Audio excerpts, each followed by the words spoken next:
Good morning. Welcome to Krishna's classroom. We continue from where we left in the last lecture. We are looking at another application of Baire's theorem.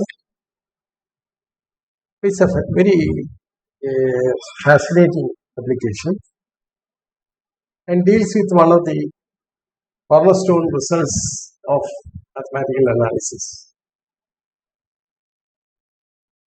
And we had a look at the history briefly of everywhere continuous nowhere differentiable functions. In fact, Weierstrass in the year 1872 gave the first example, and which was in a way a startling event. I wouldn't like to call it a shocking event, because there was a time when I thought that all continuous functions have non-differentiability finite set of points. That was the reason. There was no proof for that. They were possibly trying to prove this systematically. But then this construction shattered all those conjectures. Now, it could be thought possibly that there are a few handful of functions which have this property, but then it is found that the class of such functions are in fact very large, and what we want to say is the theorem which says that in C01 sup norm, the class of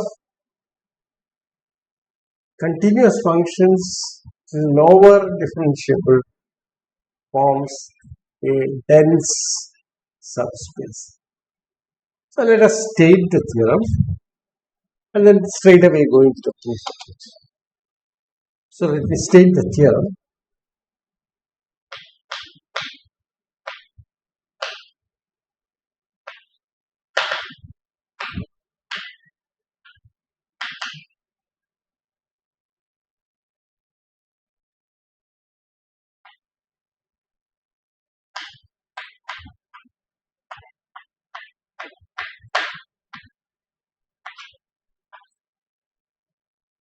The normally linear space C01 with the sup norm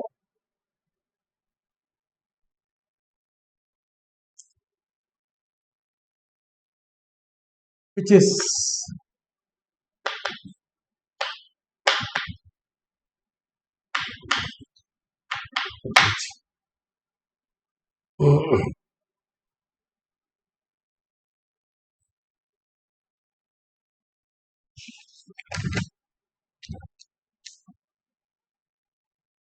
let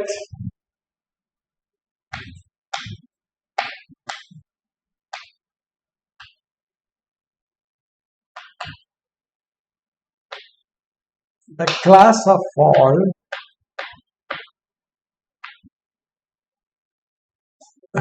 everywhere continuous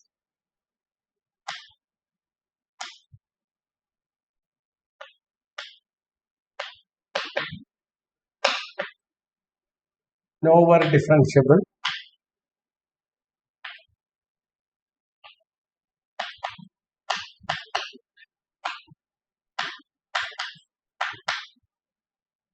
functions.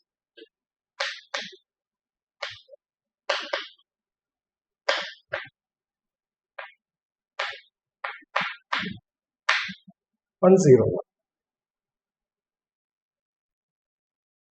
Then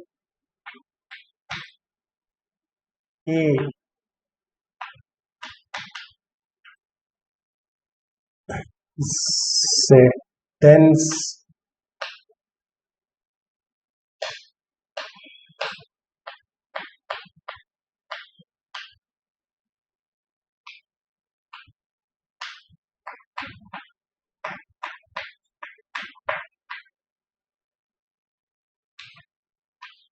infinity.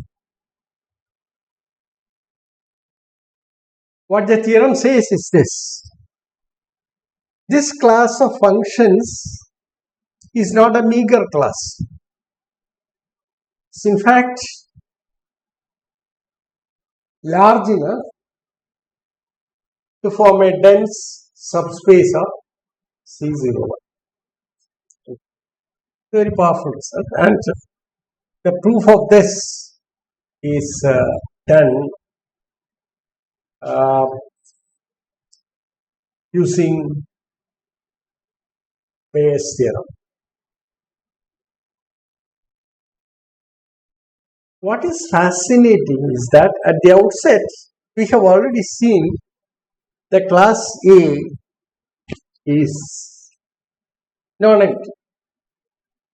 That's because we have seen there exists this fascinating class of functions.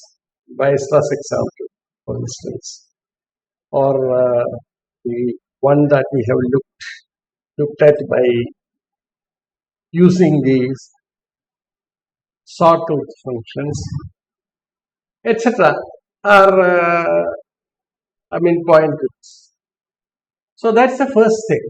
So therefore, now what we are interested in is not only that it is non-empty, but how big this class is. So let us prove this here. By way of remarks, I have said a lot of things yesterday. Now let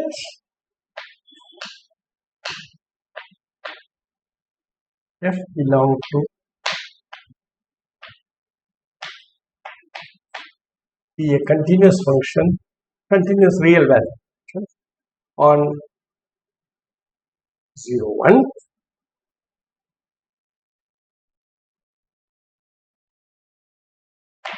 F has a derivative if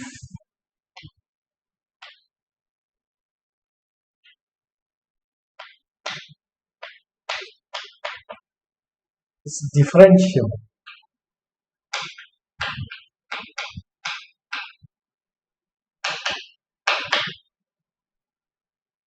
If f is differentiable,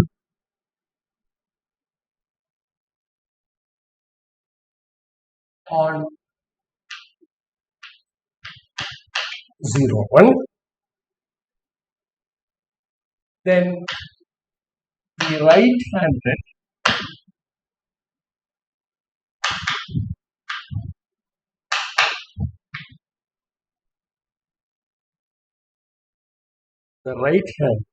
difference quotients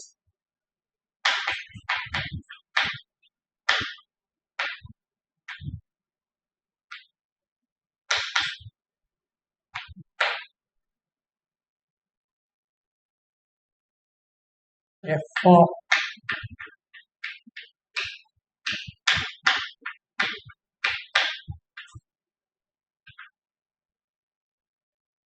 divided by h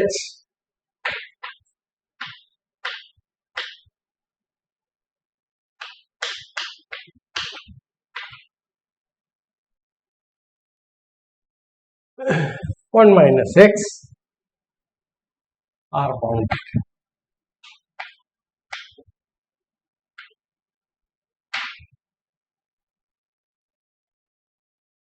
Okay, why it is bounded? You see, these both fx plus h and fx are continuous functions, and h is positive. Therefore, this ratio is certainly bounded. So, what we are going to assert is, or what we are interested in, is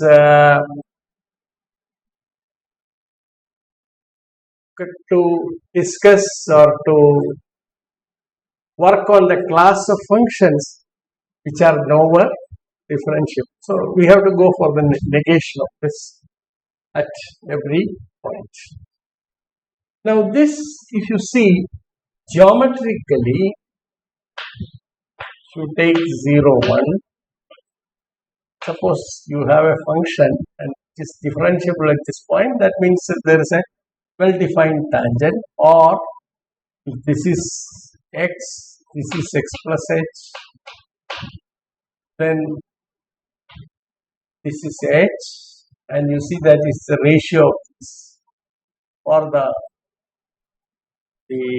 slope of this line that we are, this line segment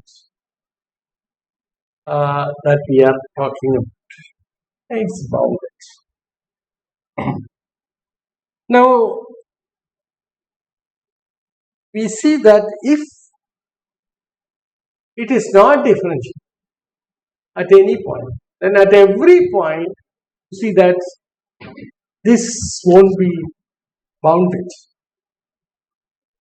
Okay, so we shall make use of this. So we shall define a class, define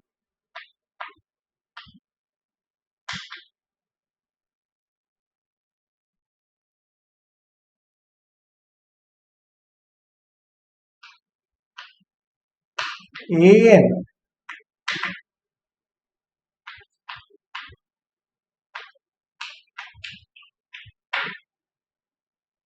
the set of all f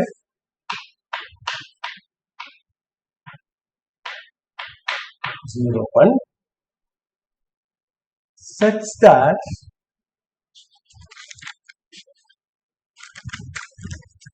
for every x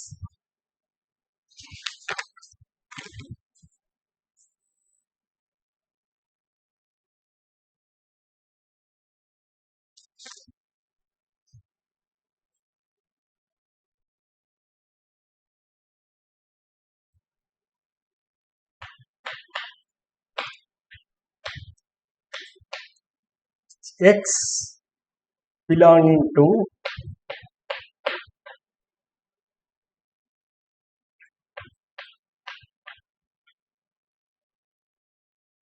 one by n, there exists h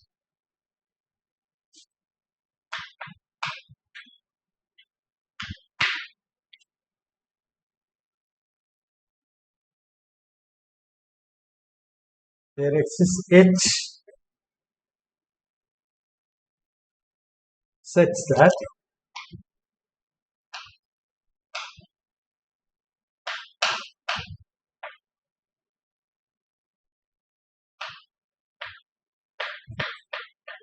one minus x and mod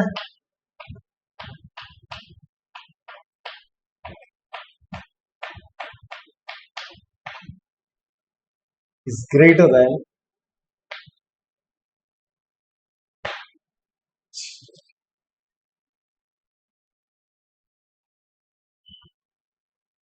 so we fix n large enough and define a class of functions f belonging to C01 such that for every x belonging to the interval 0 to 1 minus 1 by n, there exists h such that this h lies between 0 and 1 minus x, and so that the right-handed derivative f of x plus h is well defined. I mean, that's to make sure of that.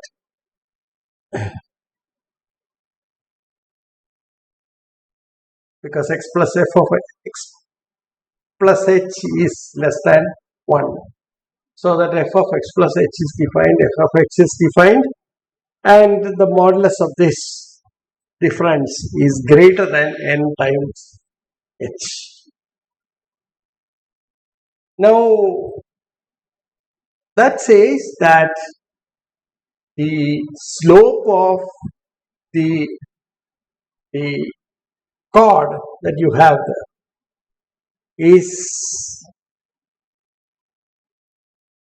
large enough, because what it says is that mod f of x plus h minus f of x divided by n, divided by h is greater than.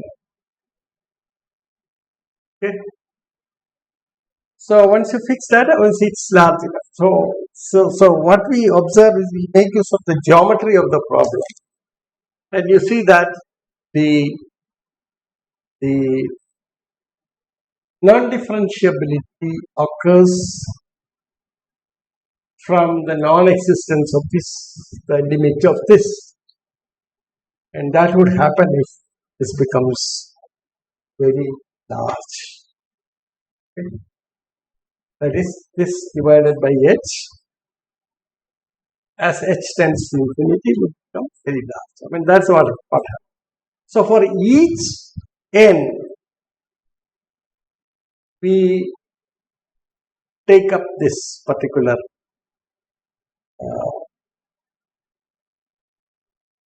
collection A.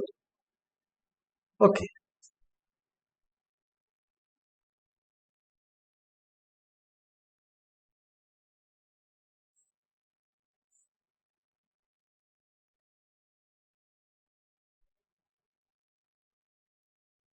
Remember, you recall the comments I have made earlier, that and also the example that we have looked at, how we manifested such a particular function was by using sawtooth functions. Okay, so that you eventually want at every point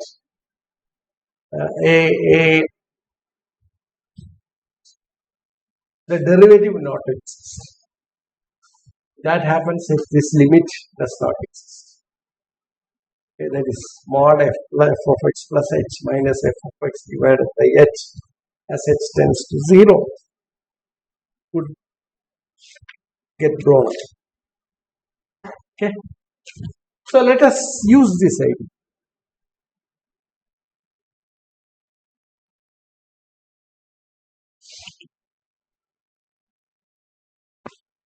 So now what you can observe is this. Take this class. Now you see that a n plus 1 is actually contained in A. Okay. So you have A,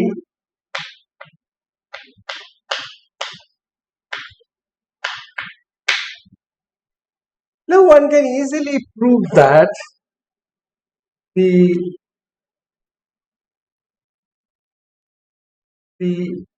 functions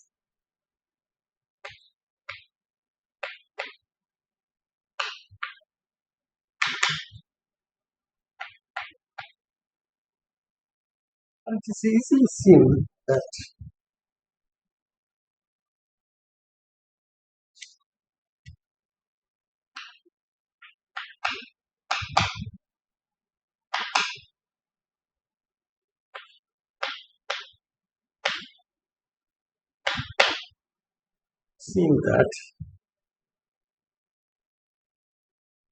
intersection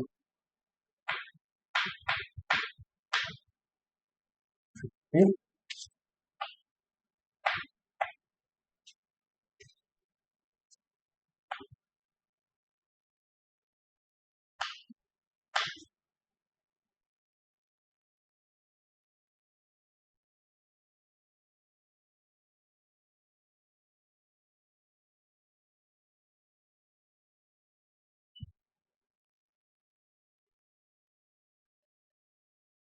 I would rather.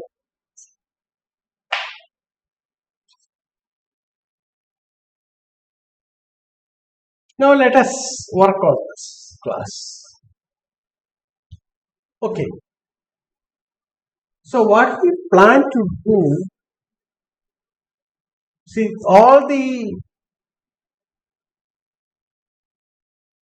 now you see that every function that is nowhere differentiable belongs to each one of this an, and therefore you have the intersection.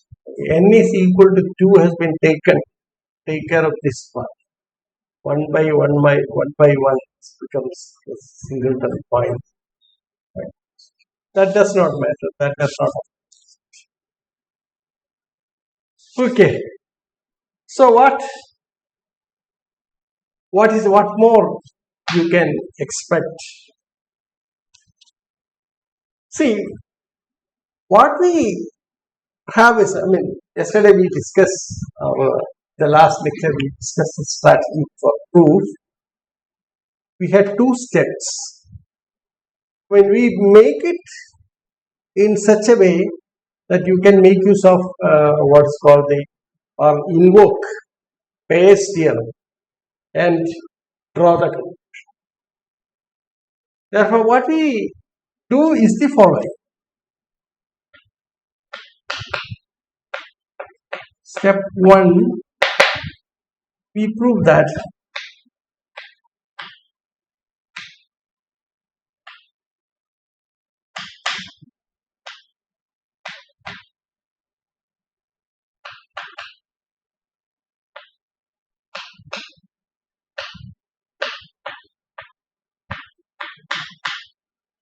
C01.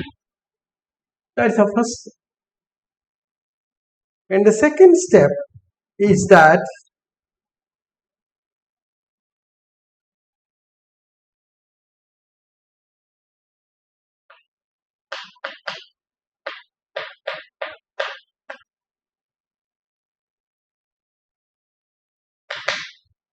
we prove that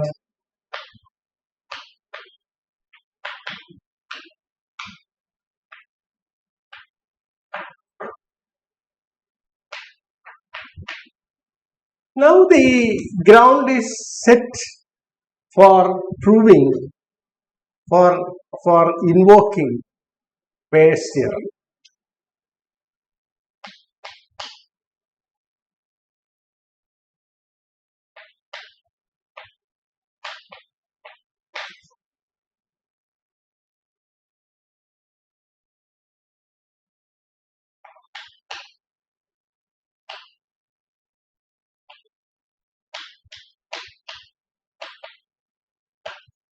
Applied to the collection of open sets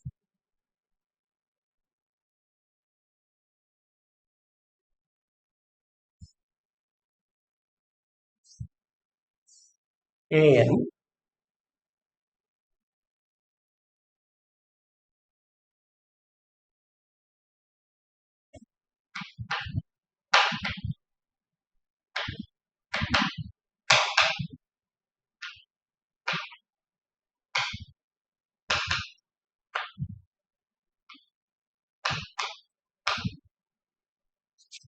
we infer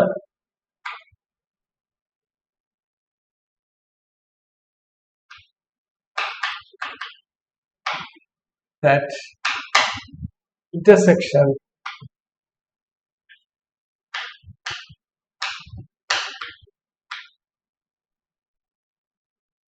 is dense in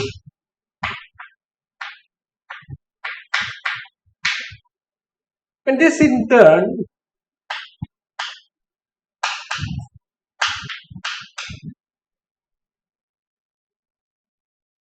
implies that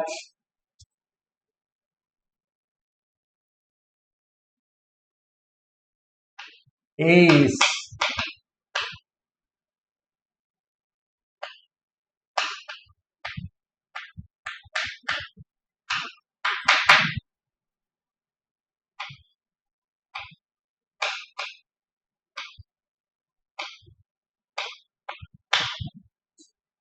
so that is the proof actually. So now what remains is to establish the two statements, namely that each An is open in C01 and An is a dense subspace of C0. So first one,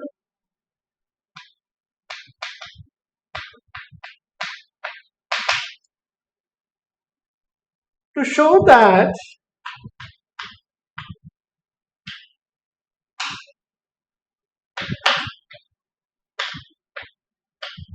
AN is open,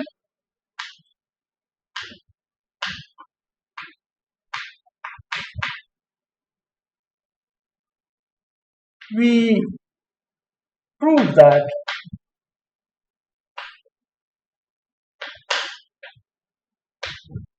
AN complement is closed. So AN complement is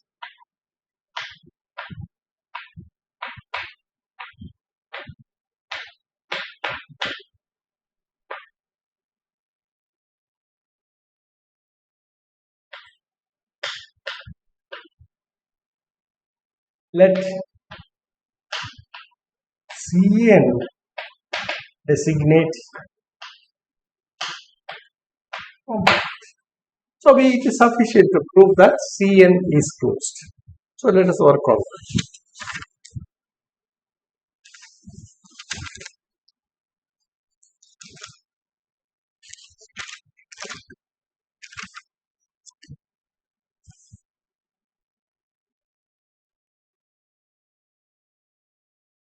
So how do we prove this is closed? We prove that it contains all its limits. Go to the basic definition. So let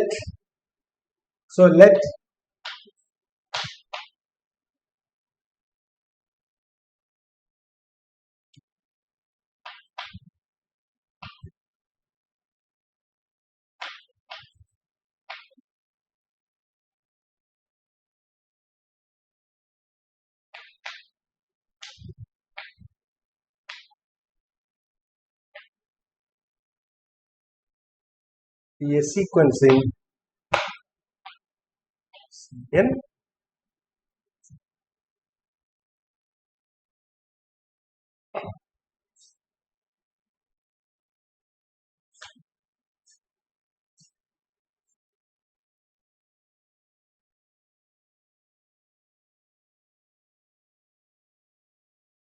be a sequence in Cn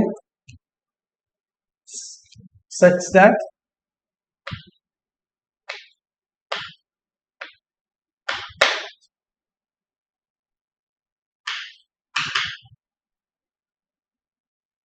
limit Fk F F belongs to C1. Then we show that such an F belongs to A, sorry, Cn. So what we take is a sequence of functions in Cn which certainly converges to, or if it is convergent, then it converges to some function f in C01. There is no doubt about it, if at all it converges. So if this is a convergent sequence, then it converges to an f in C01 because C01 is complete. Okay. Now we show that if this is a convergent sequence, then its limit is in Cn, so that Cn is closed. So take the form. So Fk belongs to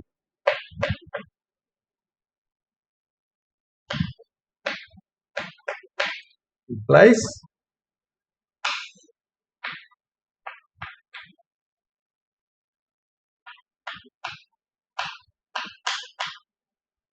zero one such that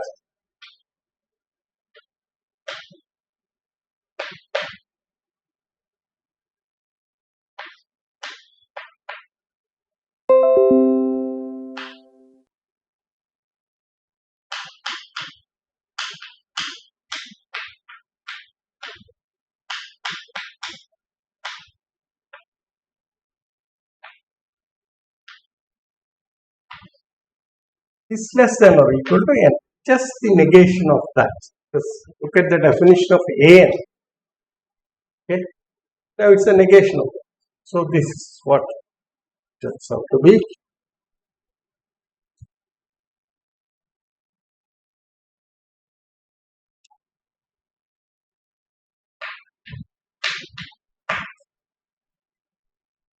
Now consider the sequence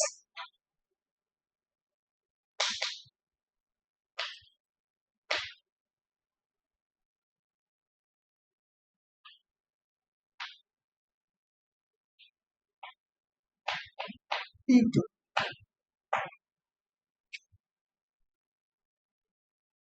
Then you see that this is an infinite collection and 0, 1 is a compact set. Therefore, sequence is a convergent subsequence.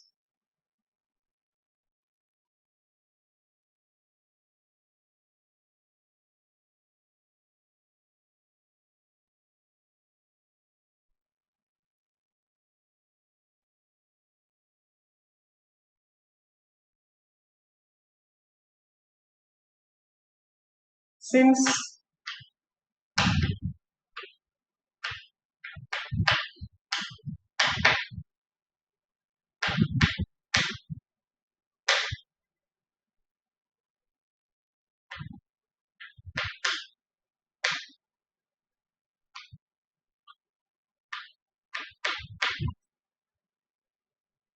there exists a convergent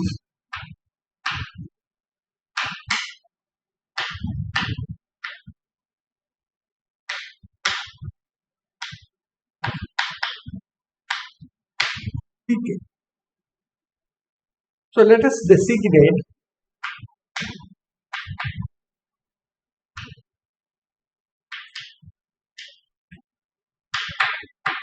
this subsequence also by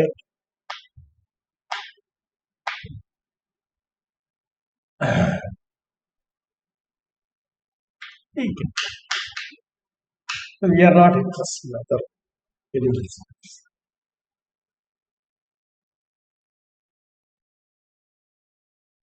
Then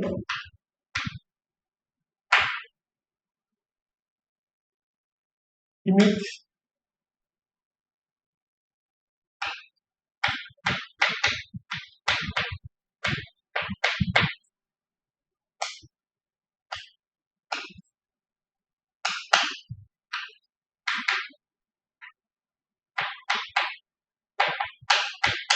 image. So there exists a convergent subsequence and that convergent subsequence converges to some point P naught. Okay.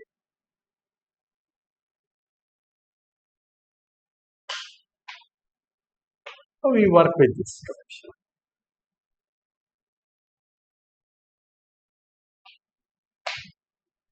Then what we have is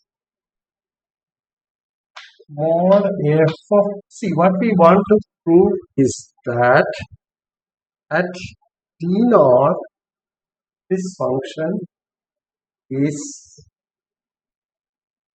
continuous. So we work out this.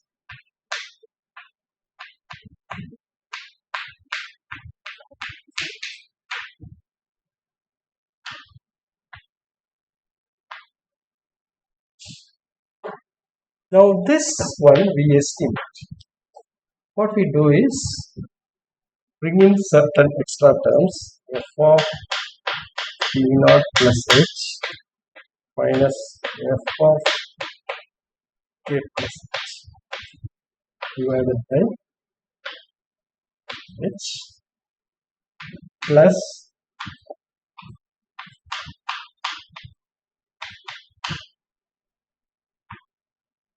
minus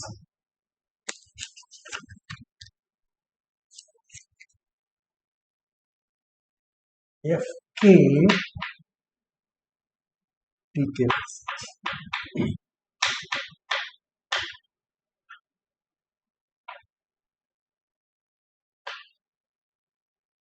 plus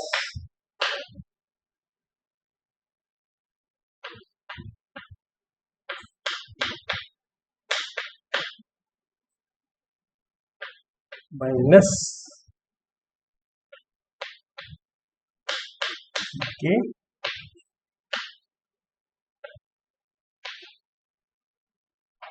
plus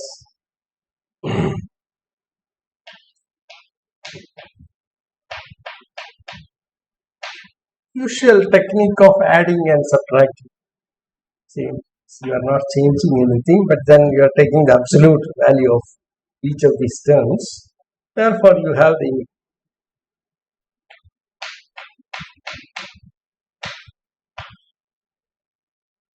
divided by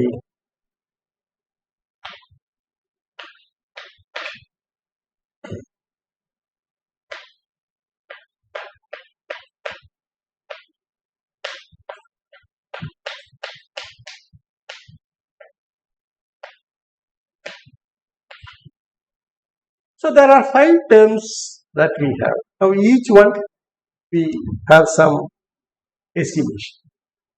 Use that. So let us designate it by equal to 1 plus 2 plus 3. So let us write it as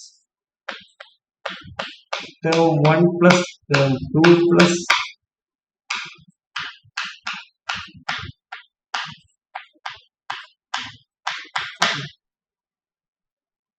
these are the 5 terms that come. Now we give the estimation of each of this. Now fix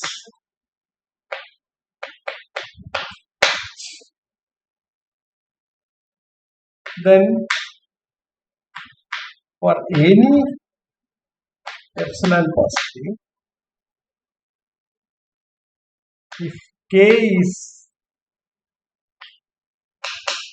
large enough,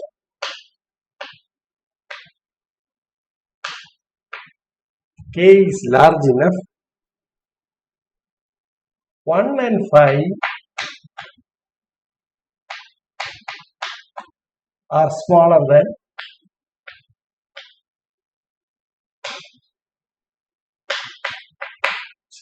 3. So you can write here 1 less than epsilon 5. These are the terms.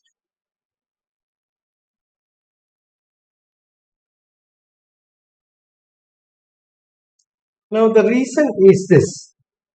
This is since f is continuous, yes, and tk converges to t naught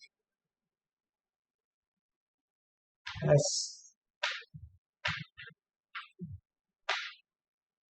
that's the reason.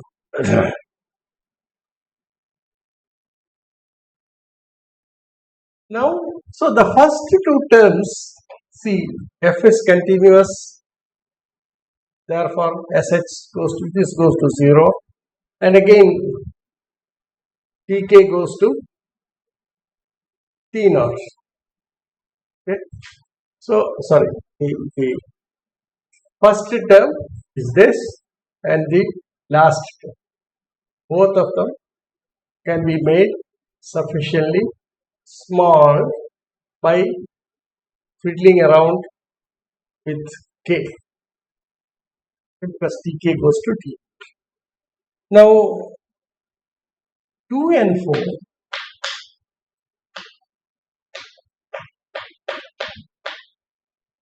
also less than epsilon.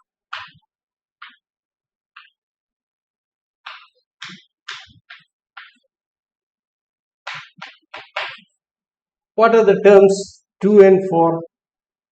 is f and fk at t k plus h and f and fk at tk. They are the estimates for it. Okay.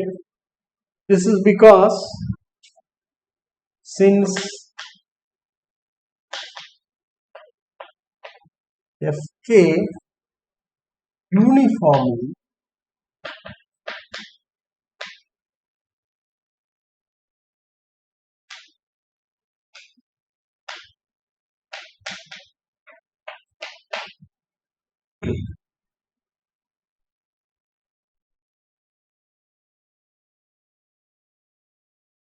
because we are working in the complement now. Okay? That is, we are working in Cn. Now look at the third term. This is the third term. Okay, so these two we have taken care of. Now look at the third term. The third term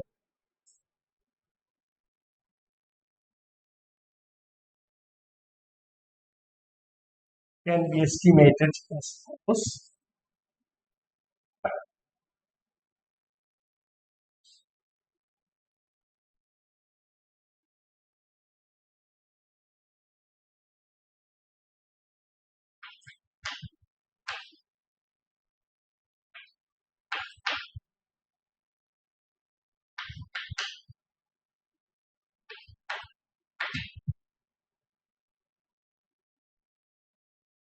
Is less than. So the third term is on fk, and you see that you have the estimate that we have done. Okay, therefore what we can say, which implies mod f of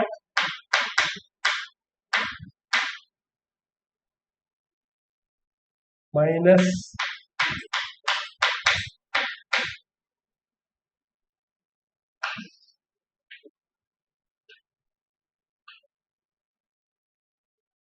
is less than or equal to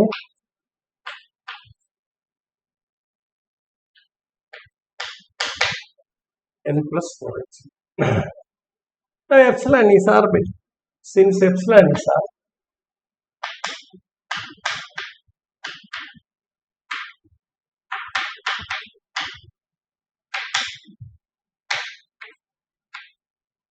and it is valid for every epsilon,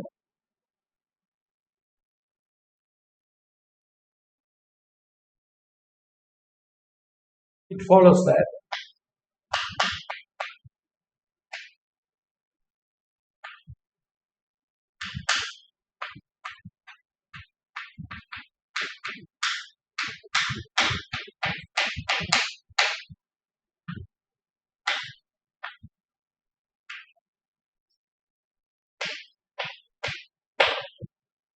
less than n. And what does this mean? This implies the function f is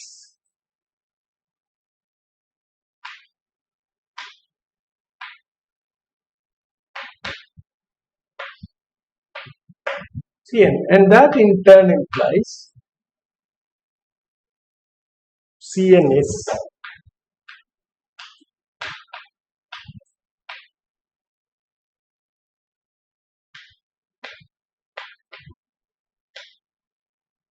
a closed subspace of 0, 1, and which in turn implies An, which is the complement of Cn, is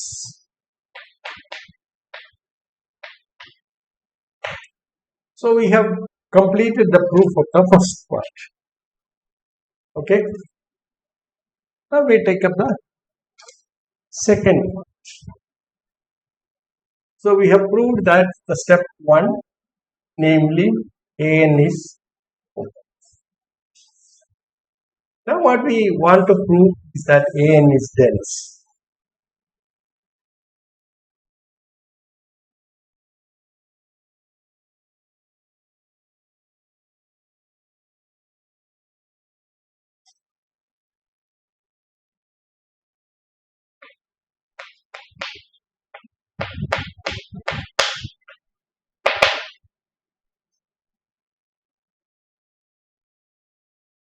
Now we prove that An is dense.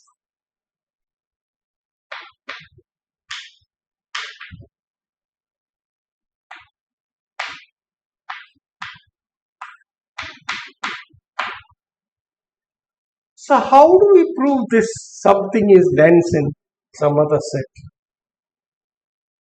Okay. Suppose you want to say that D is X, D is dense.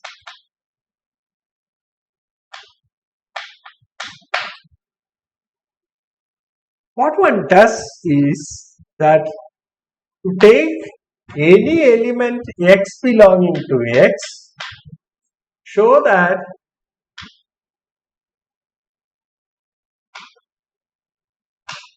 for any epsilon positive,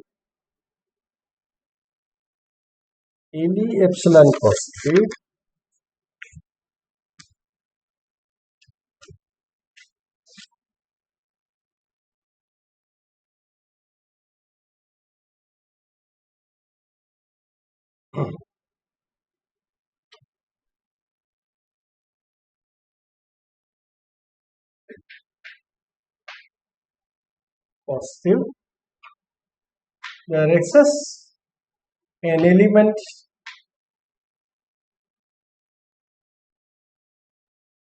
G belonging to D with norm of, or what you call the distance from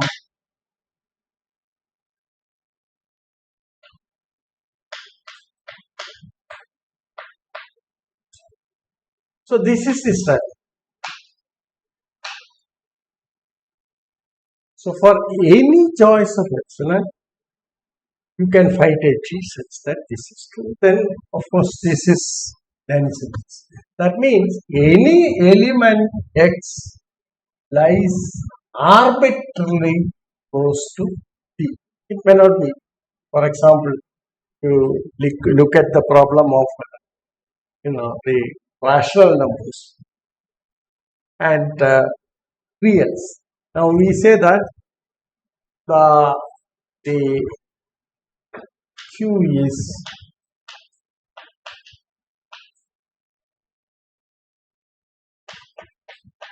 what does it mean? Choose a real number. You can find a rational number which lies arbitrarily close to R. Okay. So this number may not be, maybe impure, may not be, even if it is not impure, you can, for any epsilon positive, you can find a rational number which lies closer to the given element in R within any prescribed. So that's the strategy. Okay. So let us use this strategy. Now for that, see the art is construction of the particular G. Okay, in this case. So you have to construct a G, an element in AN. So given an element F belonging to C01, you have to find a G AN such that G, the distance between G and F is as close as is less than the prescribed epsilon. And this is true for every choice of epsilon. For every choice of epsilon, you are able to, given a element in C01, you are able to find a corresponding G such that the distance from G to that element is less than. Now this is the strategy. So let us work on this.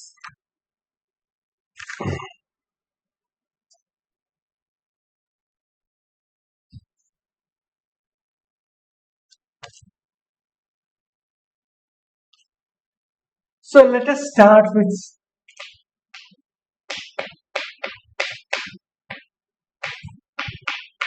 we have picked an arbitrary element of C0.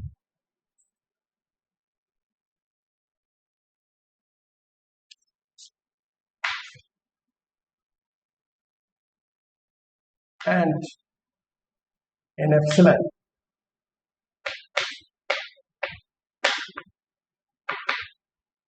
Given. Now we have to construct a G which lies in A and such that the distance between F and G is. So we have to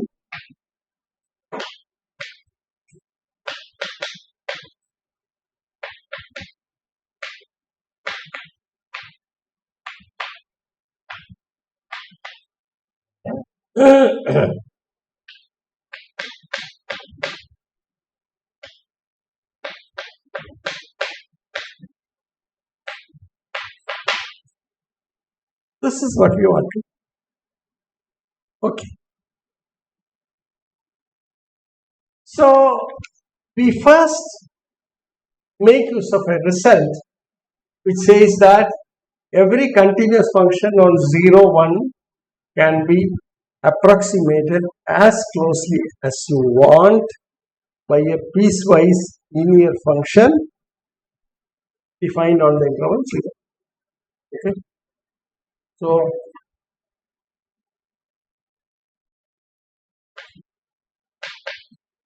given f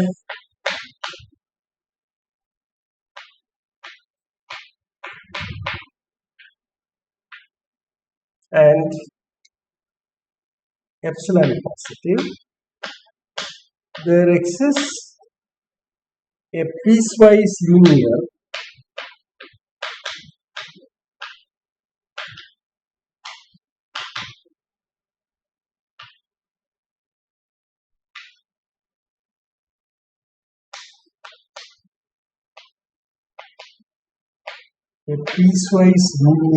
function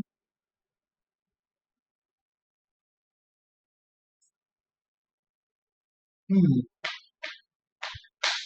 belonging to C01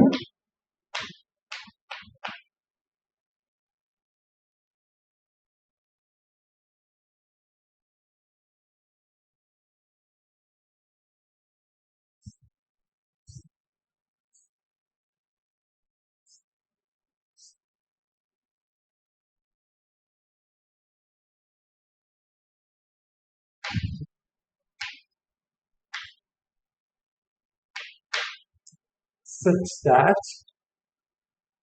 norm of P minus F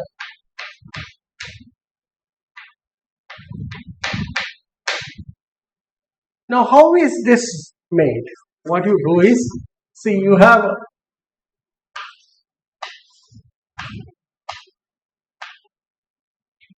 continuous function. What you do is, you approximate it by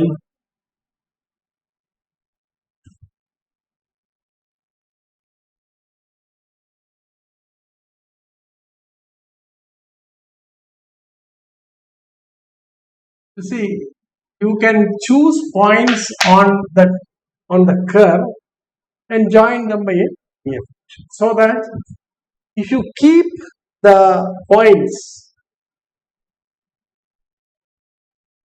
these are the points pk,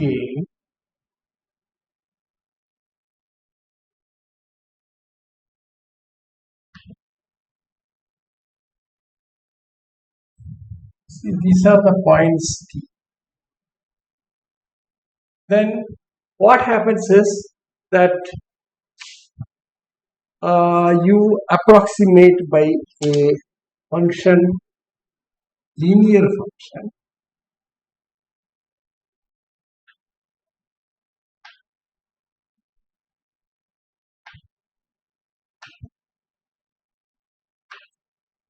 by choosing points.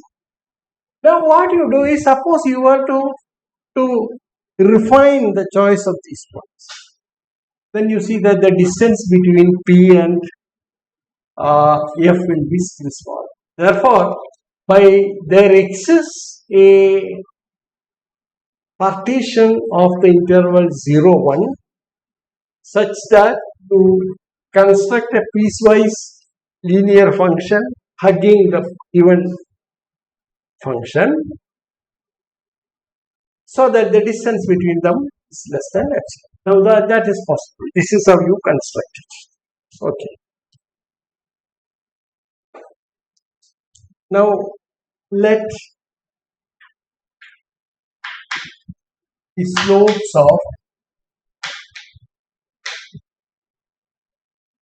slopes of the graph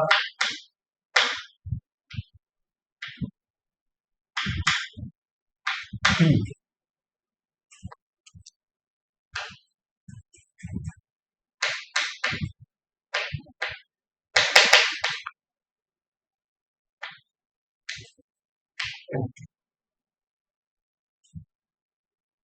now that means the following.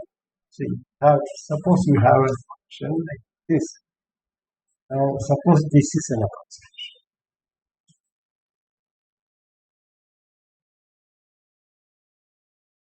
This is an approximation. Approximate, right? Piecewise linear function. I am just taking 3 points now to demonstrate what it is.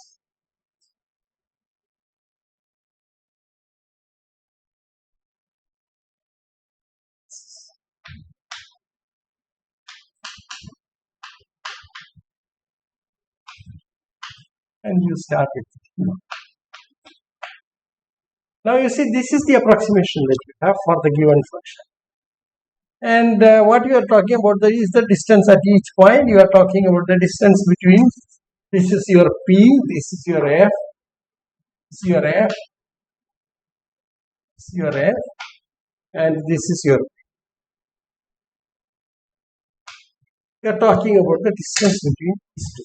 Now it's obvious that if you refine this piecewise linear function would get closer and closer to the continuous function on the interval 0.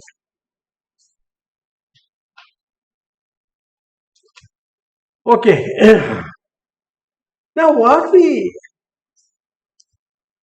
we are looking for, suppose this is the slope m1, this is slope m2, this is slope.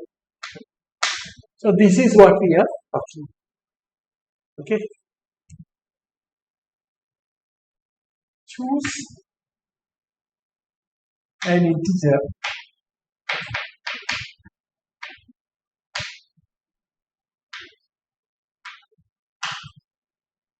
such that m is greater than n plus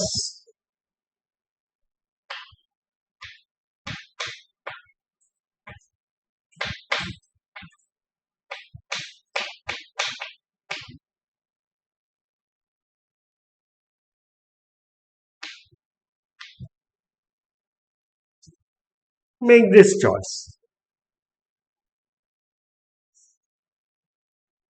So now what we do is, so we have chosen P. Now we introduce another sawtooth function. So let S be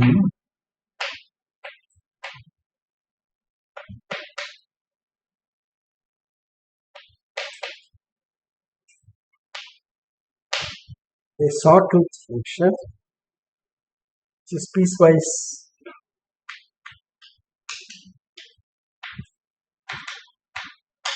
linear and therefore it is continuous, whose line segments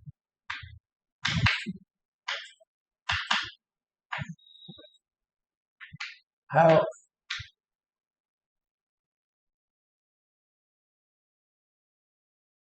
slopes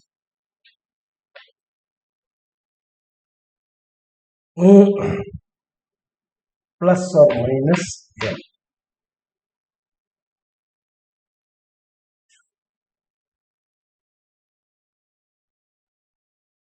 And for which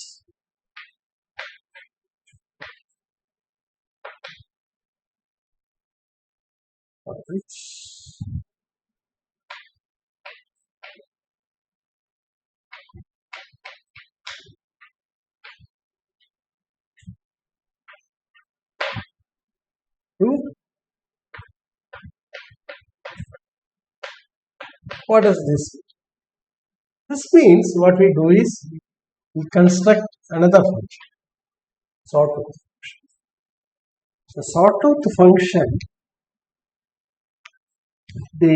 it's a non-negative function which lies between 0 and 7.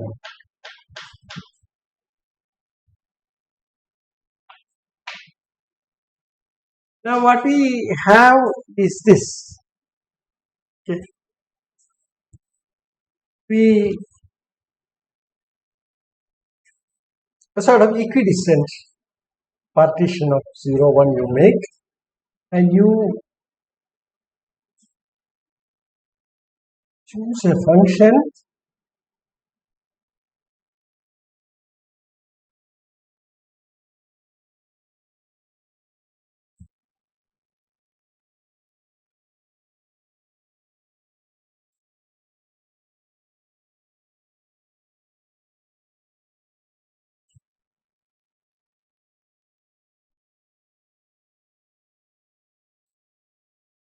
choose such a function.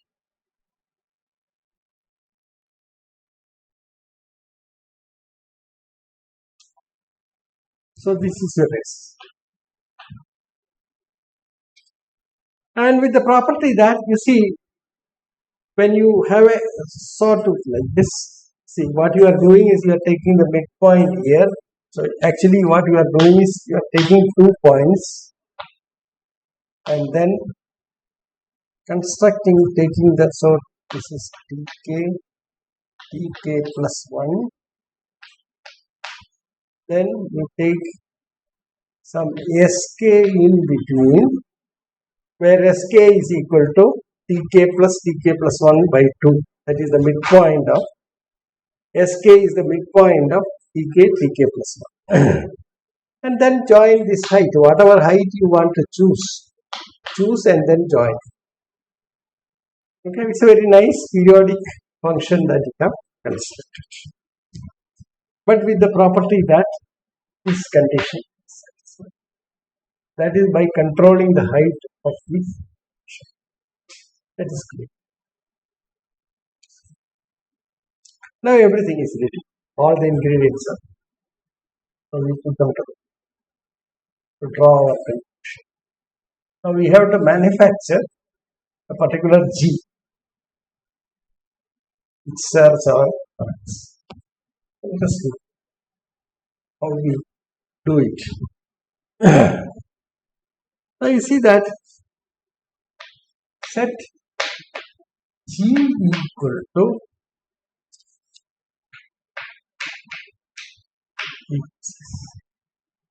P is already there. Yes, sir. So you take this. Then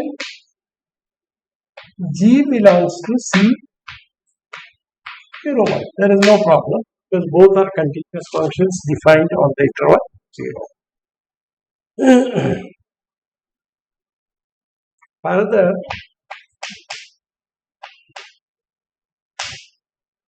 norm of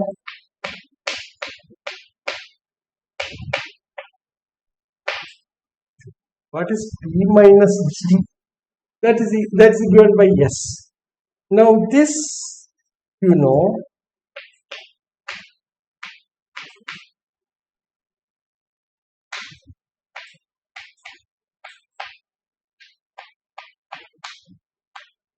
and by choice this is less than or this is equal to epsilon by,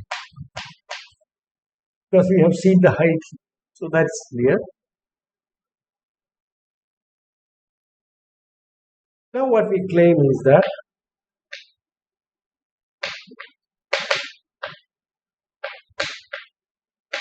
so the construction is complete now, and we prove that G belongs to. How do you prove that? Let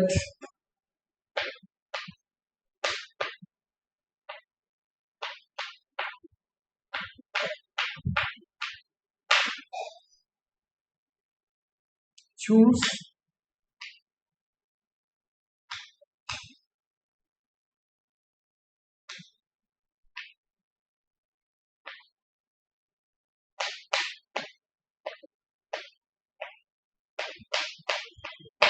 1 minus x.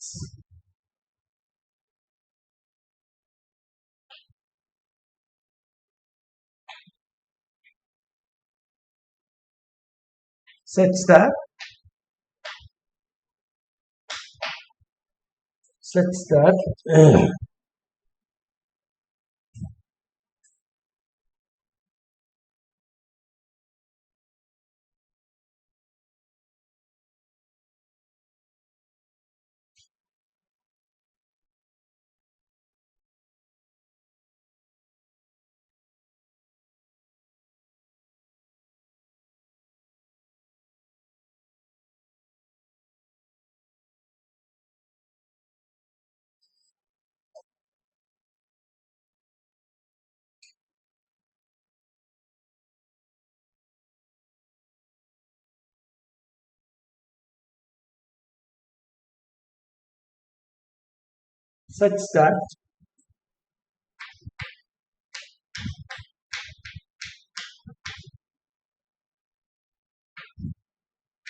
see P we have chosen as the shortest function. Okay. Oh, sorry. P is the approximation to the given function. So you choose the point x px and x plus h px plus h both lie on a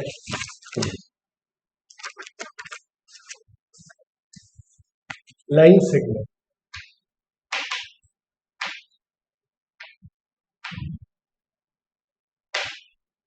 See, what it says is this: you have the curve, join this.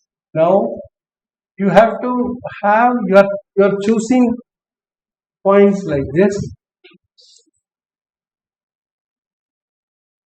So this is going to be x plus h,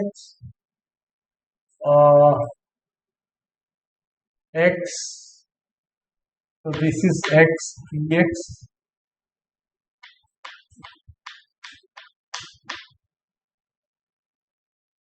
This is the line segment. Then this point is x plus h, and this point is x plus h p. So that's what we. So these two points lie on the same line segment. That is the requirement. Okay. Of the graph of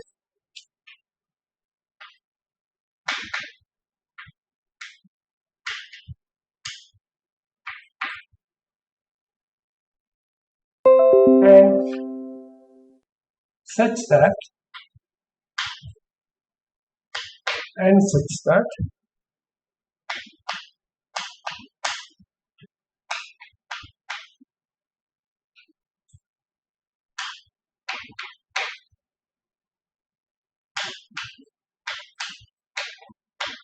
because we are adding these two things, P with S, that is what we are doing.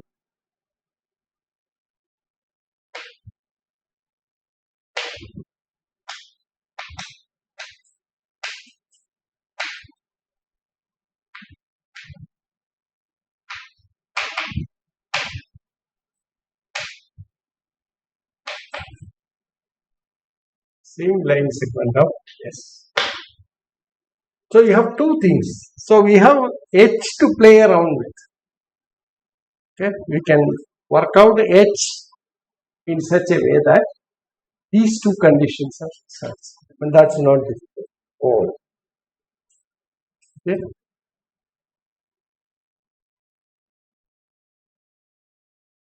Then we have by choice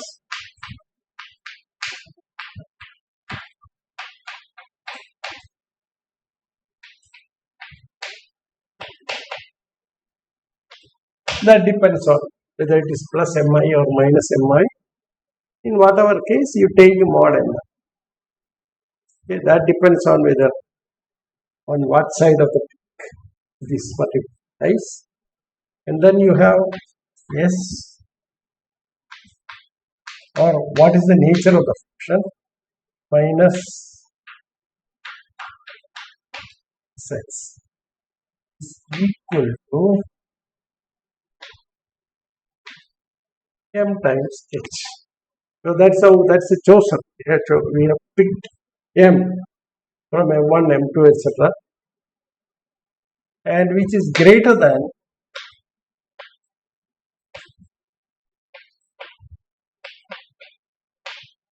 that is by the choice of, which implies, so you are talking about plus s, okay, which implies g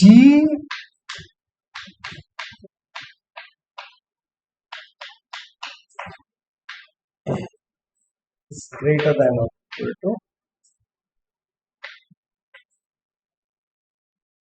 nh. Okay, that is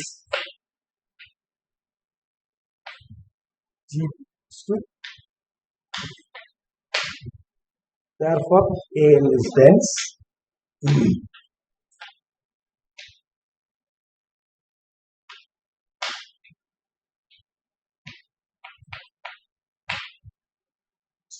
So we have proved both. An is open and An is dense in C0. Now all that you need is just apply Baire's theorem. Now by applying Baire's theorem, it follows that intersection An is dense in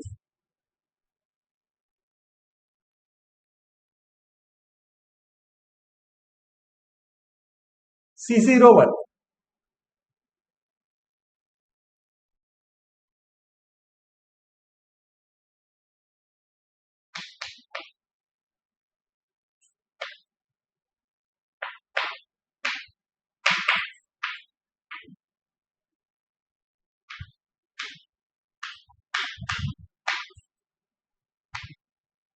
Baire category. We have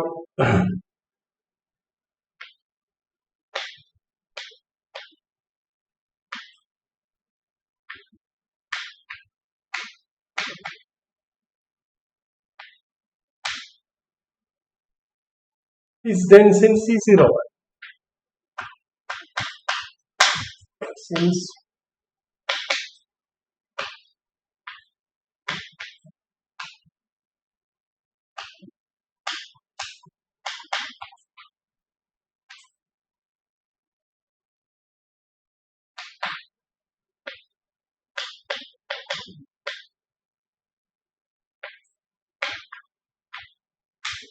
that is how we make use of the Baire category theorem. I mean, here of course there is no explicit construction of the class functions, but we go beyond that. What we are saying is that the collection A is not only non-empty, but it's a huge class which is dense in C0. Okay. So I think that completes the proof. Okay. Thank you very much. So we have completed another application of Baire's theorem. Okay. So Baire's theorem, the moral of the story is Baire's theorem is extremely useful in